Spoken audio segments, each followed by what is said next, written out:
Hello বন্ধুরা, good morning. তোমরা সবাই কেমন আছো? আমরা তো ভালোই আছি। তো আজকে হলো শনিবার, আর আজকে ঠাকুরমার মরা 2 বছর হলো, মানে আমার বরের ঠাকুরমা মরা।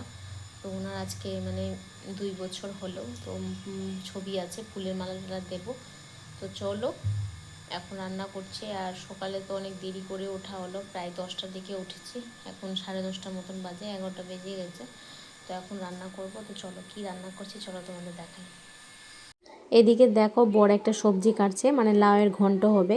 পরের দিন বিরিয়ানিটা বেঁচে গেছিলো, তো ওটা আছে। আর এদিকে লাউয়ের ঘন্ট করব, বেশি কিছু করব না।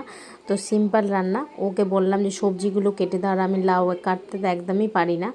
তো দেখো, কিছুটা কেক বেঁচে গেছিলো, তো সেটা বাবু একটু খাবে, কারণ বাবুকে এগুলো দেওয়া যাবে না, বাসি জিনিস, অল্পই দেবো।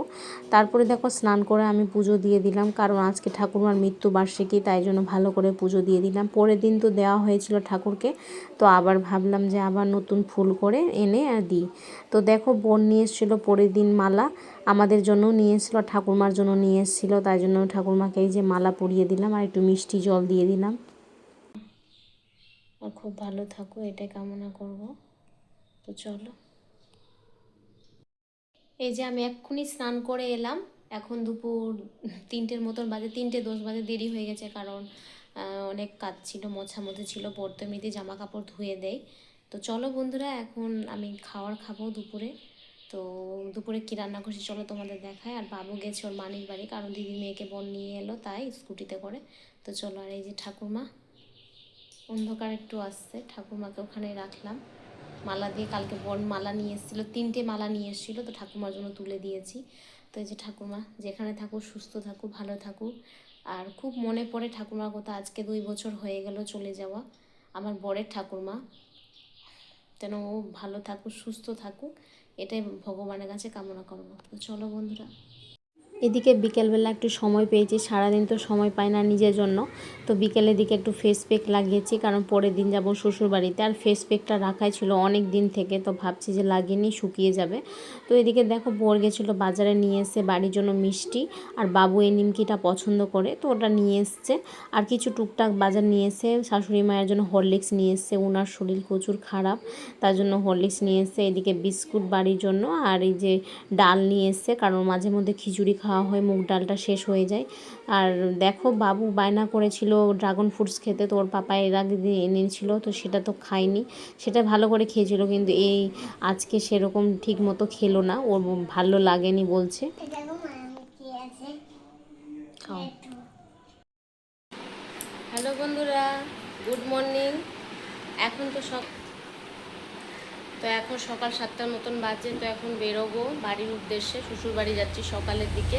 তো এখন এই যে জামা পরে নিয়েছি, আর বাবুকে রেডি করিয়ে দিয়েছি, বাবু কিচ্ছু খায়নি। তো এখন তো সকালেও খায় না, তো ওখানে গিয়ে খাওয়াবো, প্রায় 9টা 9:30 পৌঁছে যাবো। তো চলো, দেখতে থাকো ভিডিওটি। আর এখনই বের হবো সকাল সকাল। চলো, টোটো ধরবো, তারপরে এখন বেরোবো। এদিকে বেরোবো বাড়ির জন্য, বাবুকে এদিকে ড্রেস পরাচ্ছে ওর পাপা, আর জুতো পরাচ্ছে। আবার ওর ড্রেস চেঞ্জ হলো, কারণ ওর ড্রেসটা ওর বলে পছন্দ হচ্ছিল না। তো এদিকে বেরিয়ে গেছি, স্টেশনে পৌঁছে গেলাম, আর ট্রেনে উঠে গেছি। আর ওয়েদারটা খুব সুন্দর ছিল, ঠান্ডা ঠান্ডা পরিবেশ ছিল, সেরকম কোনো কিছু অসুবিধা হয়নি। তো এদিকে দেখো, নেমে বরকে বললাম যে আমি একটু কিছু খাবো, অনেক দিন থেকে পুরি তরকারি খাওয়া হয় না, তো আমার ইচ্ছে হলো, তাই জন্য খেলাম। কিন্তু খেয়ে এত খারাপ কিছু তরকারিতে দেখতে পেলাম, একদমই খাওয়া গেল না। অর্ধেকটুকু খেয়ে আর চলে এসেছি, মানে তরকারিটা খাইনি, পুরিটা খেয়েছিলাম। আর বাবুকে একদমই খাওয়াইনি তেলের জিনিস। বাড়িতে চলে এসেছি, এসে খাওয়া দাওয়া করে এখন ঘর গুছাচ্ছি। চলো, এখন রান্নাও করব, মা ওদিকে রান্না বসিয়েছে। তো চলো, আর একটা জিনিস ভুলে গেছি, আমি চাবি নিয়ে আসতে ভুলে গেছি। তো এখন আমাদের বিছানা চাদর একটা পাতবো, মা একটা দিল, ওটা পাতবো, তারপর দুপুরবেলা চেঞ্জ করে নেব। তো চলো,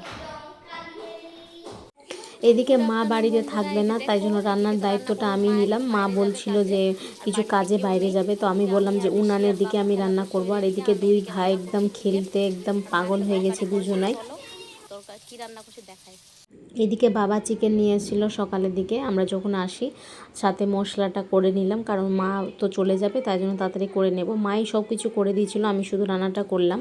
তো এদিকে উনানে আমি বলেছিলাম যে উনানে রান্না খাবো, মানে রান্না ভালো লাগে, টেস্টি, তাই জন্য মা করছিল। তার সঙ্গে দাদা চলে এলো, মা চলে গেল কাজে। আর এদিকে দুই ভাই কাদা মেখে ভূত হয়ে গেছিলো দুজনাই। আমি এদিকে রান্না করছিলাম, বাড়িতে তো কেউ নেই, বাবাও ছিল না, বড় ছিল না। তো এদিকে দেখো সন্ধ্যাবেলা হয়ে গেছে, সন্ধ্যে সেদিকে সবার জন্য চা করেছি। আর মা আমাকে বলছে তুমি এত পরিষ্কার হয়েছো, মানে শাশুড়ি মা বলছে অনেক দিন পর দেখছে তাই জন্যই পরিষ্কার লাগছে, কিন্তু আমার তো কিছু মনেই হচ্ছে না। তো এদিকে বসে আছি, সন্ধ্যাবেলা চা খাবো এখন। এখন চা খাবো আর সাথে সবাই মিলে চাও খাচ্ছে। মা তো আসেনি, বলছে আসবেন আজকে। দুপুরে প্রচুর ঘুম দিয়েছি, কারণ 4টের দিকে ঘুমিয়েছি স্নান করে খাবার খেয়ে। তো এখন ঘুম থেকে উঠে বাবুকে খাওয়ালাম, এখন আমি খাচ্ছি। তো চলো। এদিকে দেখো রান্নাঘরে চলে এসেছি, কারণ পরের দিন মাংস রান্না হবে। ভিডিও তো পরপর করা হচ্ছে, মানে কন্টিনিউ ভিডিও করতে পারেনি। তো মা রান্না করবে রাতে।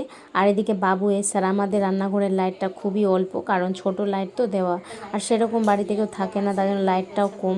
তো এদিকে দেখো মা এদিকে রান্না করছে উনানে। বললাম না আমরা গেলে বায়না করি মার কাছে যে উনানে রান্না করতে, মানে উনানে রান্না এত টেস্টি লাগে। তো এদিকে মা রান্না করছে, তাই জন্য দেখছি যে ভিডিও তুলে কেমন হয়েছে।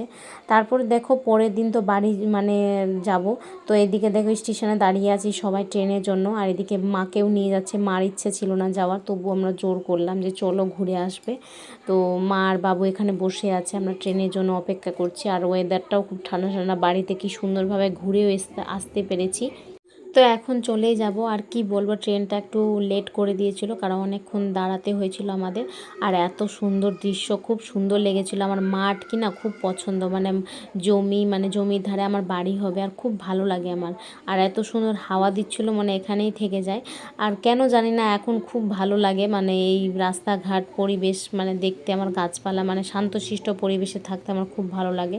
তো এখানে সবাই কয়েকটা ছবি তুলেছিলাম, মা আর আমরা সবাই। পরের দিন বাড়ি এসে সকালে দেখো বর গেছিলো বাজারে, ওই যে এসেই ভিডিও করা হয়নি, মা এলো রান্না বান্না করলাম। আর দেখো পরের দিন বর বাজারে গেছিলো সকালে উঠে, তো এই যে ফল নিয়ে এসছে বাবুর জন্য, আমাদের সবারই জন্য নিয়ে এসছে। আর নিয়ে এসছে মাছ, কারণ মাছ রান্না হবে। আর এদিকে ব্রেড নিয়ে এসছে, সকালে সবাই ব্রেকফাস্ট করব, ডিম টোস্ট। তো সবাই মিলে এখন ডিম টোস্ট খেয়ে নেব। আর চা তো খাওয়া হয়ে গেছে সবার। তো মাকে জিজ্ঞেস করলাম মা ডিম টোস্ট খাবে কি না, কারণ মার গ্যাস হয়ে যায় যদি, তাই জন্য। তো মা বলছে খাবে। তো এখন সবার জন্য বানিয়ে নেব। আর রান্নাটা তো আমি করব, মা বলছিল যে আমি করে দেব। তো আমি বারণ করলাম যে না, করতে হবে না, দুদিনের জন্য এসো আর শুধু রান্না করতে হবে। মারা এমনি হয়, সেখানে গেলে রান্না শুরু করে দেয়। আমারও মা যেখানে, মানে এখানে আসলে রান্না আমি করব এই নিয়ে, তো আমি কতবার বারণ করি করতে হবে না, তবুও মারা করে। তো দেখো সন্ধ্যাবেলা গেছিলাম দিদির বাড়িতে, আমার দিদির বাড়িতে। দিদির বাড়ি থেকে গেলাম আমার বড় দিদির বাড়িতে। তো বড় দিদির বাড়ি অনেক দিন পর যাওয়া হলো এই দিদি। তো দিদির সাথে কালী পুজোয় সেই দেখা, আর তো দেখাই হয়নি। দিদি বলছে বিয়ের পর প্রথম এলি। তো দিদির একটা ছেলে একটা মেয়ে যে এখানে আরও সব আর্ট করছে। আর বাবু তো প্রচুর হ্যাপি, মানের বাড়িতে এসে অনেক দিন পর এলো। আর মাও দেখে নিল, মাকেও নিয়ে এলাম ঘুরতে। তো ফালতু বাড়িতে বসে থাকতাম, টাউনে তো এমনি ঘোরাও হয় না কোথায়। তো মাকে বললাম যে চলো আমার দিদির বাড়ি। আর দিদি ফোনও করেছিল যে তোর শাশুড়ি মা এসছে, তো নিয়ে আসিস, কারণ আমার ভিডিও তো দেখেছিল এর আগেবার, তাই জন্যই ফোন করেছিল। তো এদিকে সবাই আছে, দিদি এখন বেরিয়ে যাবে ওর মেয়েকে নিয়ে আসতে, কারণ ওর মেয়ে টিউশন আছে। আর বড়ও যাবে, কারণ বরের এখন বাজার করার আছে, সবজি বাজার আর কিছু টুকটাক বাজার করতে হবে, গোসারি জিনিস যেগুলো শেষ হয়ে গেছে মাসের শেষে, এটা বাজার হয়ে আমাদের।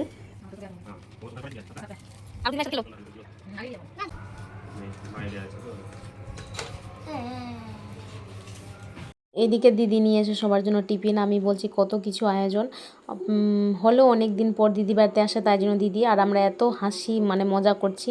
মাও এদিকে হাসছে, মানে সবাই আমরা একসাথে মানে প্রচুর হাসির মানে কথা বলছি, মানে বাচ্চা নিয়ে। তো এদিকে দেখো বাবু তো কি সুন্দর খেলা করছে, ওকেও মানে খাওয়াবে ওর মানি। আমি বলছি ওকে দিস না, আমি খাইয়ে দেবো, জামা কাপড় লাগিয়ে দেবো, কিন্তু ওর মানি তো বুঝতেই চাইছে না যে না, অনেক দিন পর আমার বাবু এসছে আমাদের বাড়িতে, তো ওকে নিজের হাতে খেতে দে, কারণ আমি খাইয়ে দিই, তাই জন্য ও বললে যে খেতে দিস না, মানে বাচ্চাটাকে এভাবে বলছে আমাকে। তো জামাইবাবু ছিল না, জামাইবাবু গ্রামের বাড়ি গেছিলো, তো দিদি একা ছিল আর দিদির ছেলে ছিল। তো এইদিকে দেখো সবাই মিলে বসে আছি, আর চাও করে দিল দিদি, আর আমরা সবাই বিছানার মধ্যে খাচ্ছি, কারণ দিদি বলেছে সবার মধ্যে বস এখানে। আর দিদি এমনি আমাদের সবাইকে মানে করে খুব ভালোবাসে। আর আমরা দেখো এখানে দিদির মেয়ে ডান্স করছে, কি সুন্দর নাচের ক্লাসে ভর্তি হয়েছে। তাই জিজ্ঞেস করছিলাম যে কোথায় নাচ করে ছেলেদের, কারণ বাবুকেও নাচে ভর্তি করানোর ইচ্ছা আছে। তো একটু বড় হোক, কারণ ও একটু মানে বড় না হলে কি করে পারবে, আর ওদের স্কুলে তো নাচের প্রোগ্রাম হবেই। তো এখন দেখা যাক কী করে ডান্সটা শিখে। তো ও খুব সুন্দর ডান্স করছিল। তো এদিকে দেখো দিদি আর ভাই মিলে দুজন খেলছে, খুব খেলা করছে। ওরা দুজন ওর পিঠে চাপছে, ওরই করছে। তো রাত থেকে খাওয়া দাওয়া করে এখন বেরিয়ে যাব সবাই।